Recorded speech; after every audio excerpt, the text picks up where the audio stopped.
ரோட்ல வீசப்பட்ட ஒரு பெண் குழந்தையை எடுத்து ஆசையா வளர்த்த ஒரு தாய்க்கு அப்போ தெரியல 13 வருஷம் கழிச்சு அதே குழந்தை நம்மள ஒரு நாள் துடி துடிக்க கொலை செய்ய போகுதுன்னு. கிட்டத்தட்ட 14 வருஷம் முன்னாடி ஒடிசா மாநிலம் புவனேஸ்வர்ல இருக்க ஒரு சின்ன கிராமத்துல ராஜலட்சுமி என்ற பெண்ணும் அவங்களுடைய கணவரும் ஒரு நாள் ரோட்ல போயிட்டு இருந்தப்போ அந்த ரோட்டோரத்துல எறும்புகள் மொய்த்த நிலையில யாருமற்ற நிலையில குப்பை தொட்டி அருகில ஒரு பெண் குழந்தை இருந்திருக்கு. இந்த தம்பதிக்கும் குழந்தை இல்லாததால அந்த குழந்தையை எடுத்து முறையான சிகிச்சை வழங்கி அந்த குழந்தையை காப்பாத்தி ரொம்ப பத்திரமா அழகா வளர்த்துட்டு இருந்தாங்க.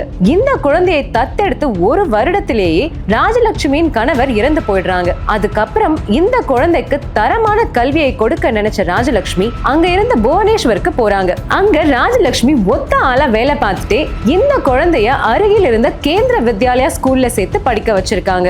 இப்படியே போயிட்டு இருந்தப்போ கொஞ்ச நாளைக்கு முன்னாடி அந்த 13 வயது பெண் தன்னுடைய தாய்க்கு திடீர்னு ஹார்ட் அட்டாக் வந்துருச்சு, எப்படியாச்சும் காப்பாத்துங்க டாக்டர்னு தன்னுடைய 2 ஆண் நண்பர்களோட புவனேஸ்வர் அரசு மருத்துவமனைக்கு போயிருக்காங்க. தாயை பரிசோதிச்ச மருத்துவர்கள் அவங்க ஏற்கனவே இறந்துட்டதா சொல்லிட்டாங்க. உடனே உறவினர்களுக்கு செய்தி அனுப்பப்பட்டு அவங்களும் வந்து ராஜலட்சுமிக்காக இறுதி சடங்குகள் எல்லாமே முடியுது. வந்த உறவினர்கள் எல்லாம் கிளம்பிட்டாங்க. ராஜலட்சுமியோட தம்பி மட்டும் இருக்காங்க. அந்த பொண்ணு ஸ்கூலுக்கு போயிருந்தப்போ அவளோட போன்ல இன்ஸ்டாகிராம்ல 2 அக்கவுண்ட்ல இருந்து தொடர்ந்து நோட்டிபிகேஷன் வருது. சரி என்னன்னு பார்க்கலாம்னு ராஜலட்சுமியின் தம்பி அதை ஓபன் பண்ணி பார்த்தப்போ அவர் அப்படியே அதிர்ச்சியில உறைஞ்சு போயிட்டாரு. அதுல ரூத் ஷா என்ற 2 இளைஞர்கள் இனி உன்னுடைய அம்மாவுடைய நகைகள் சொத்துக்கள் எல்லாம் நமக்கு தான் அப்படின்ற மாதிரி நிறைய மெசேஜ்கள் இருந்திருக்கு. உடனே காவல்துறைக்கு போயிருக்காரு அவங்களுடைய தம்பி. அதுக்கப்புறம் 3 பேரையும் விசாரிச்சதுல அந்த பொண்ணு இந்த ரூத் ஷா கிட்ட பேசுறத ராஜலட்சுமி கண்டித்ததாகவும் அதனால ரூத் ஷா இருவரும் சேர்ந்து பேசி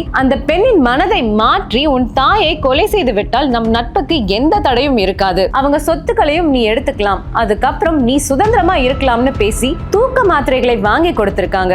அதை அந்த பெண் தன் தாய்க்கு பாலில் கலந்து கொடுத்து பின் தலையணையை வைத்து அழுத்தி கொலை செய்திருக்கிறாள். அதன் பின்பு ரூத் ஷாவை வீட்டுக்கு வரவழைத்து மருத்துவமனைக்கு அழைத்து சென்று நாடகமாடியது தெரிய வந்திருக்கிறது. இன்ஸ்டாகிராம் மோகத்தால் வளர்ப்பு தாயை ஒரு 13 வயது சிறுமி கொலை செய்து நாடகமாடி இருப்பது பெரும் அதிர்ச்சியை ஏற்படுத்தியுள்ளது.